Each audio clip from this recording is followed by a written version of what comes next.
That's why I went out of town. Because I was depressed and thinking crazy stuff in my head.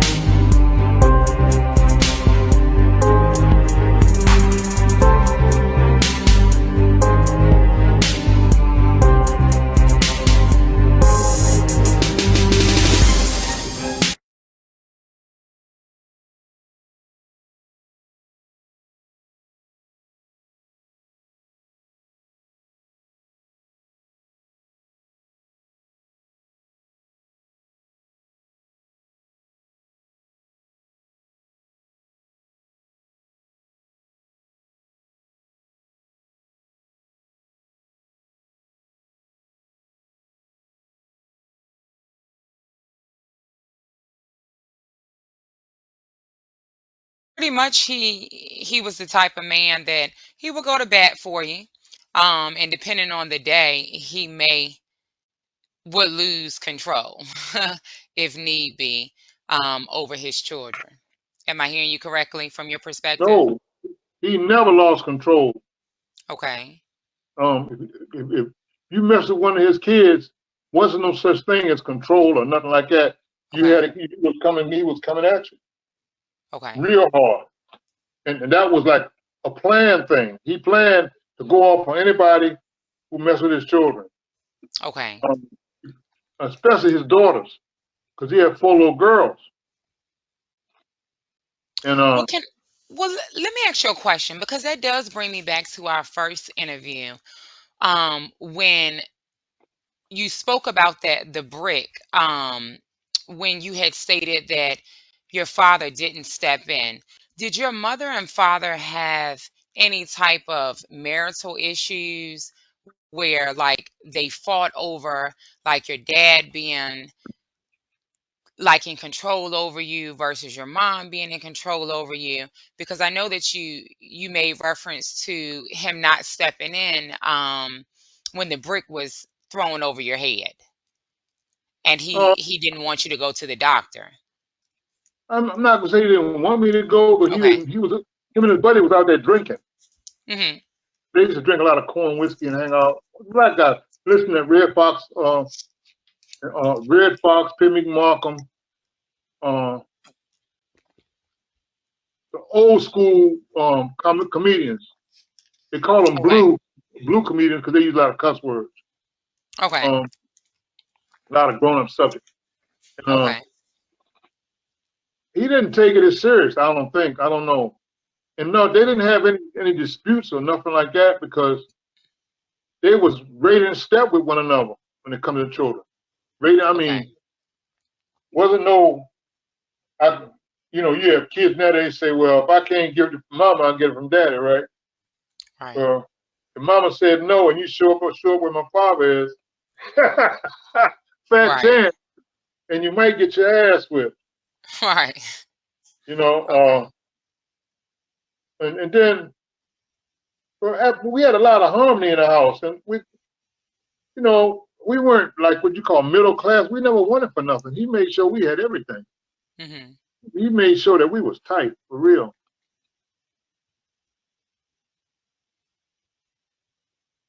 Okay.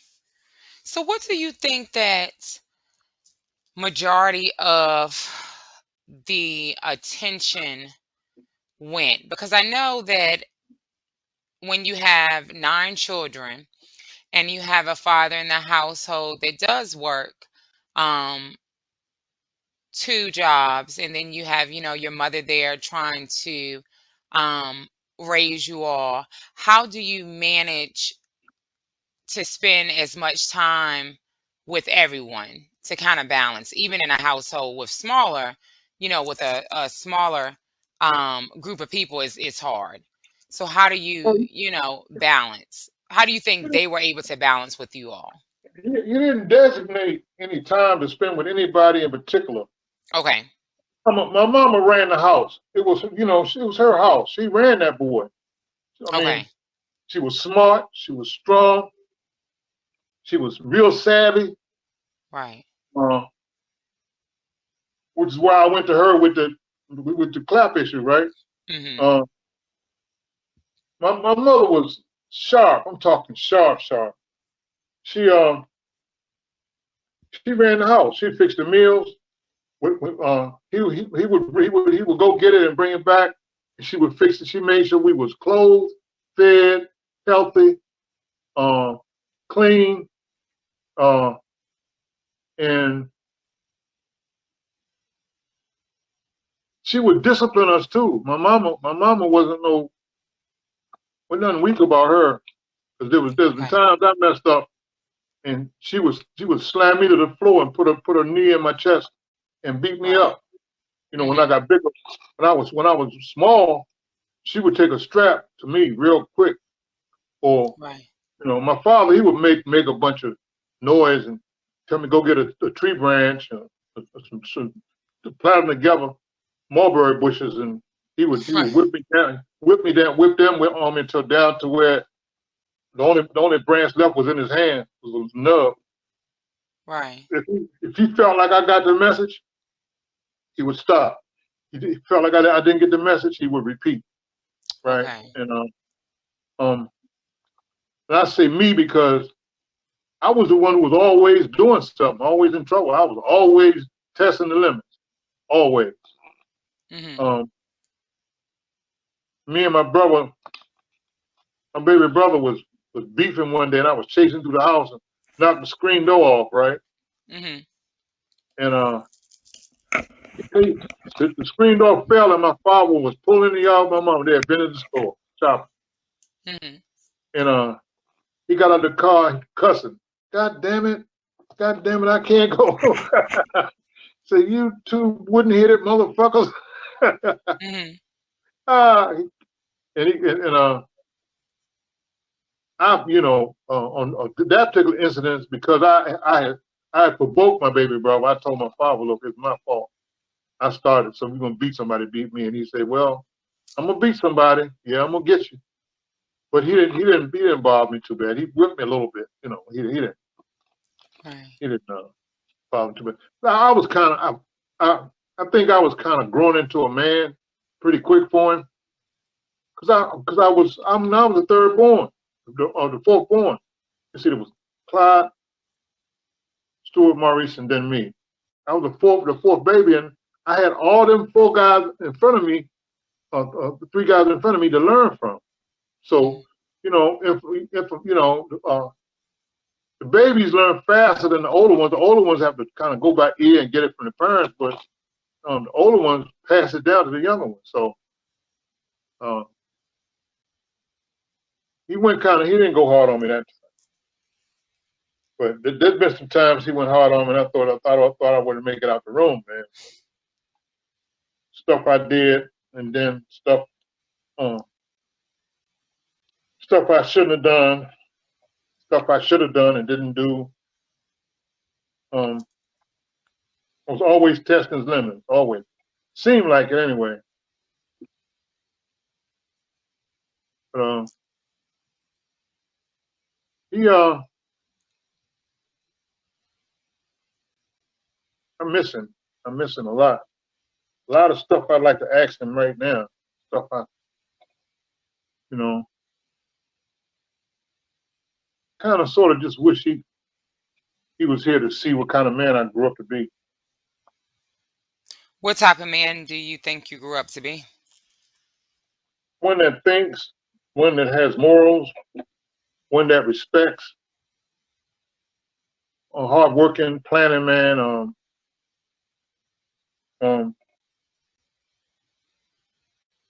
a loyal person. I'm loyal to my family ties. Um, I'm a lot more serious than I think he ever wanted me to be. Because, and this is a holdover from being in prison. Because like you and I talking right now, everything is calm and smooth and cool like that. But if we was out somewhere, we were sitting somewhere talking, like in the park or something like that, and somebody came over and disturbed it, I wouldn't ask him to leave. I would get up and make him leave. You know, if I would go, in other words, I go from 0 to 100 really fast when it Mm-hmm. comes to protecting and defending. right? Because in my mind, women deserve protecting and defending in my mind. Mm-hmm. And she ain't got to be my woman.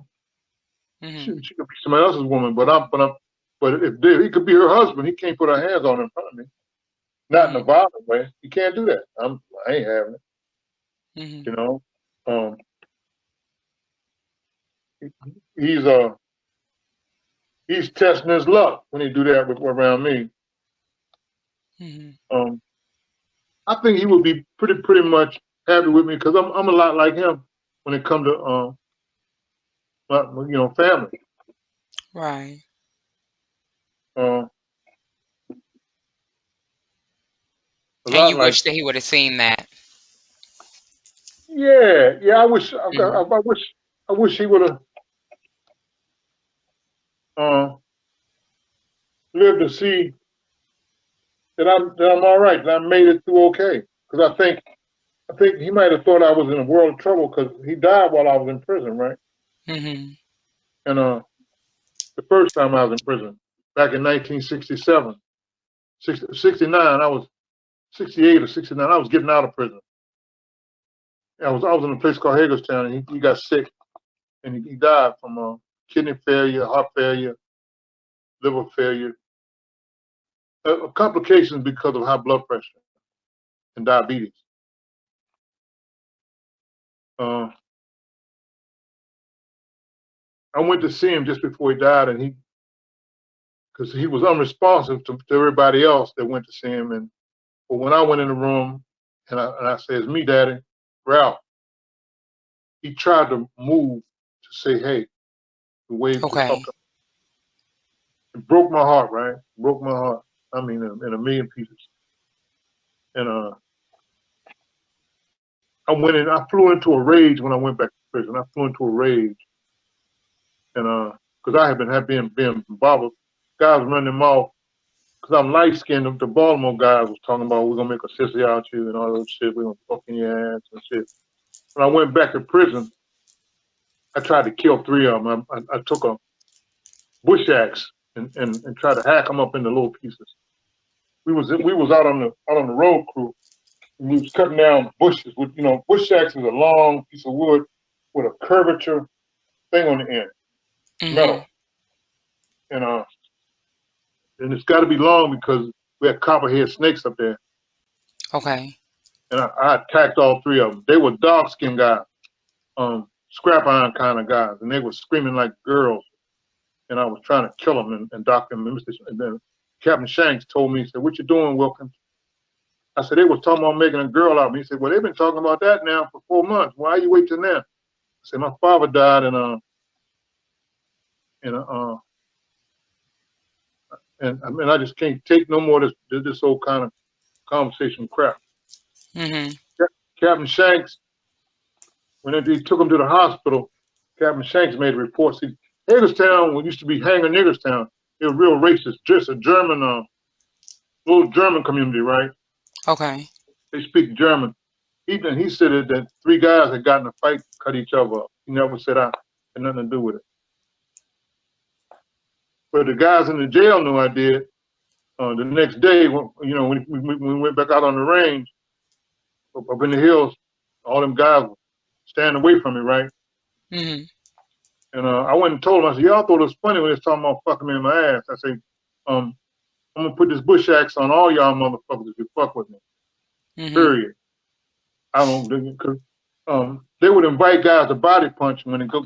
How guys be flat boxing and body punching. Right. They would slip and hit him on the chin, knock him out, and then rape him. That's how they would. That's Baltimore guys. I haven't met, but I done met I know 3,000 Baltimore guys, and only 4 of them I met wasn't on another guy's ass. All the rest of them was homosexual. Every last one of them. And I have no respect for them. But all the guys that know me from prison know me as a moral guy, but that I don't have no time for homosexual games and stuff like that, right? Because Okay. I don't I don't play that. I don't play that. So what you So you're saying you don't have a problem with homosexuality. You just don't want to be bothered with anyone bothering you. Right. I don't I care what they understand. do. If they Okay. want to go off, they want to go off and do that to themselves. Fine. I don't care. Right. That's their business. You just Yeah. don't want to Yeah. have Don't anyone bother raping me. you. Yeah. Don't bother me. Right. Okay. You know, I'm not part of. I'm not part of that very group of people who like to smell shit. I'm not in that shit. You know, that's them. That's on them. Same thing with the women. It's like that. That's on Hmm. them. Right. Uh, I got a cousin that's like that, and nobody told me Hmm. uh, that BB was like that. You know, they kept saying, "Why don't you go to New York and hang out with BB? Go hang out with BB, right?" My brothers and them, they didn't know that I was like that about homosexuals. That as long as it don't bother me, I'm fine. But if they bother me, I was going to crush them, right? Hmm. And I went to New York and I met my cousin BB, and goddamn, I was supposed to be staying at his house. I ended up staying at a shelter. One I love, two she loves, three she's true to me. Hmm. Because I couldn't stand to be in the house with no grown man acting like that, you know. And yes, that's I'll say this. That's definitely your right. I tell people all the time, you know, your right is your right. Another person right is their right, and everyone just respects everybody's rights, and that's how that's how the world moves smoothly, you know. So I totally understand where Uh, everyone comes from. yeah, when my father died, it left a hell of a gap in my life, right? A hell of a Oh, thing. definitely. Because he was a one-on-one tutor kind of guy. Mhm. He took my oldest brother to under his wing and taught him a whole bunch of stuff. My father came up through the depression and shit, and on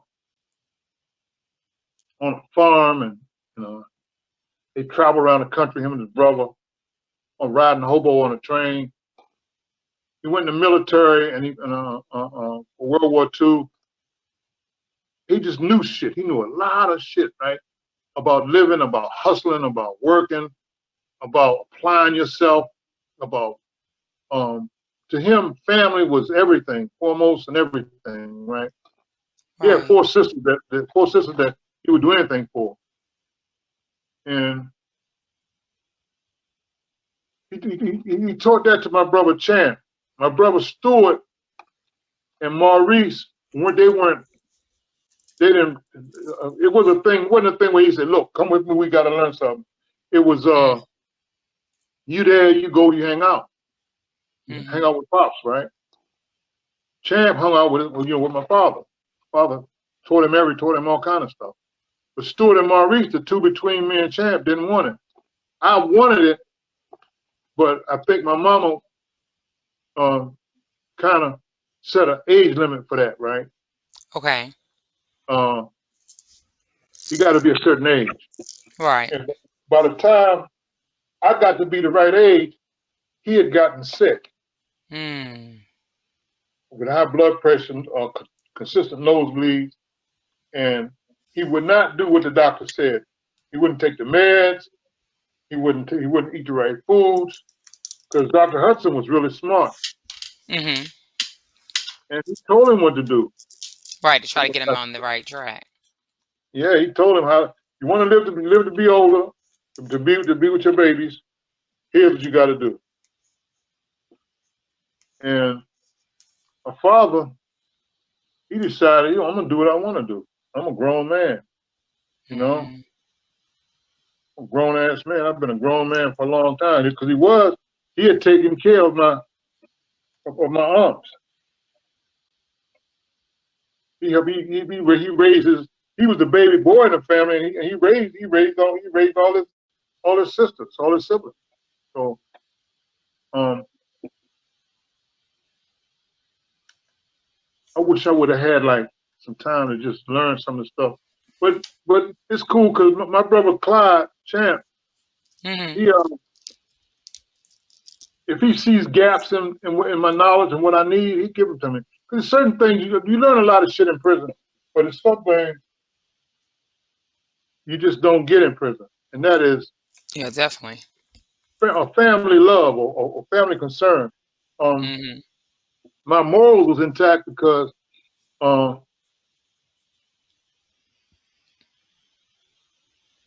I never saw nothing immoral in my life. Never. Only immoral thing ever happened to me was what Squirmy did. You Okay. know, she did what she did, but that was the full extent of it of my education as far as morals go. When I was at that age, but beyond that, I didn't have none of that stuff going on around my neighborhood or with me. Not my family.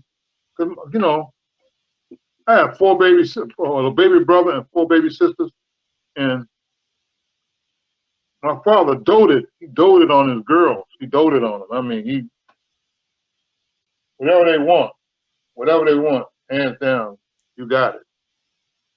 So, um, is my picture getting dark to you? It is. I need to turn the light on. You hold on. Hmm. Yeah.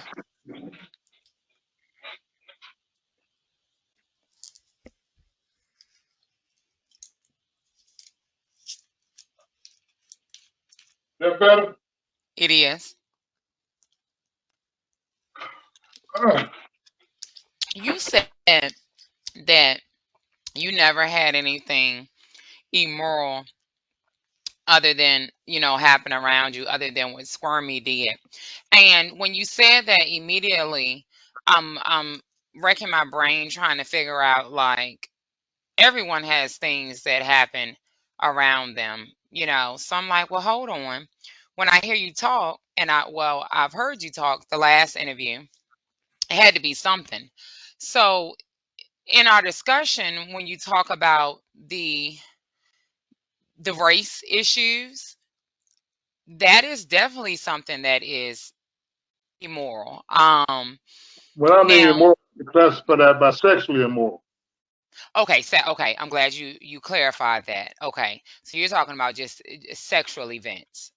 Yeah, because Okay, when I was small, I was so light skinned. I used to tell people I was white. okay, So hell, shit. I had long hair. My hair was long and curly. I had real light eyes. My mama couldn't take me to the grocery store because the women would always be fawning over me. Oh, he got bedroom eyes. My mama said, "What do you mean bedroom eyes?" Yes, baby. What do you mean? You know? What do you mean bedroom eyes? I was a good looking little kid. right, You know, when I think about it, which is why Squirmy did what she did. You know? right. So So when did you realize that you were black? Because there came a point when, and we all do, like a lot of people that are light skinned, I'm sure, or because I have lighter skin, but I wasn't raised, my parents never raised me to think that I was lighter or better. And you even said that your parents never raised you that way. Out and about, um, I never even looked at me as being better, or, I never had the same inclination like you had. So I never, like, used my complexion to my advantage in any way. However, um, I know that there had to come a point where someone told you that you were black, whether it was another black person, whether it was an officer, whether it was experience, somewhere down the line, someone um, showed you. my brothers helped me realize that I wasn't white. Okay. Now, how did they do that?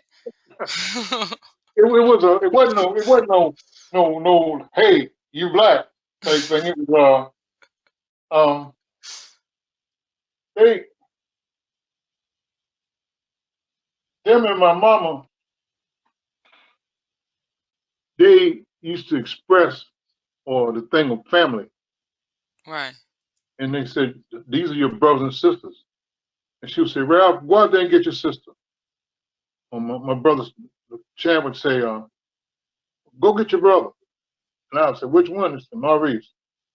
said, go get your brother. I said, which one? Day. And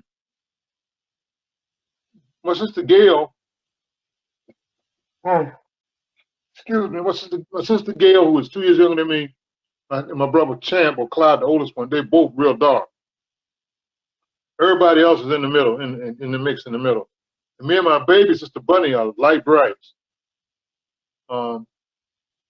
like you, light brights. My baby sister, light bright like you.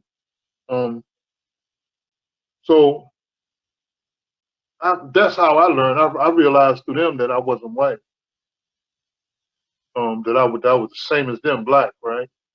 Right. But as far as people in the street go, I thought I was better than everybody in the street because my family is better than theirs. Now, it wasn't about skin color. It was about family, about being better than somebody, about having more on the ball. I thought that my family was better than them because we were smarter, because we Okay. worked hard.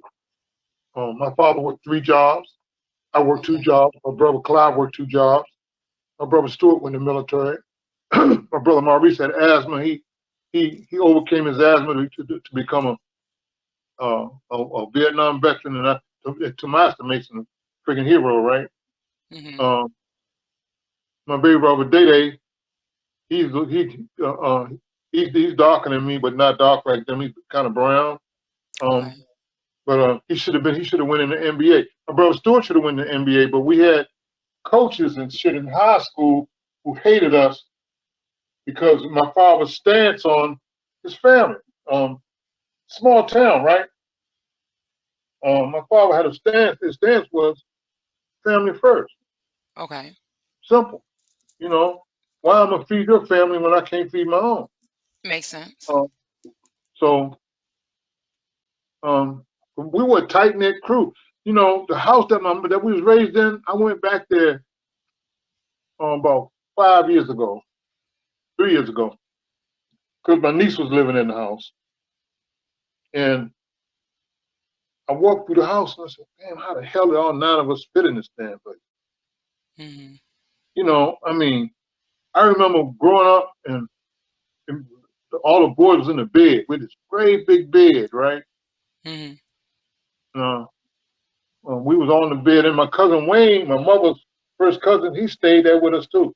My father raised him too, Right. and he was there. It was close. We had a potbelly stove that we burned coal and wood in. Um, I used to cut the wood and carry coal on my shoulder, 20-pound sacks like this, for about maybe at least a mile, maybe 2 miles. You know, in the snow, in the rain, in the heat, whatever my father needed, he said let Ralph do it, Right. because I was physically bigger than my brother Maurice. Maurice had asthma real bad; he couldn't do it. Right. Stuart was a hell of a basketball player. They used to call him Cup because he had a hook shot. Like you remember, you had a Kareem Abdul-Jabbar with a sky hook. Uh-huh. When my brother had a hook, he could be in like what they now call 3-point range and go up with his hook. And he'd go straight up in there and throw his hook, boom, and knock it off for you. You know, but Mm-hmm.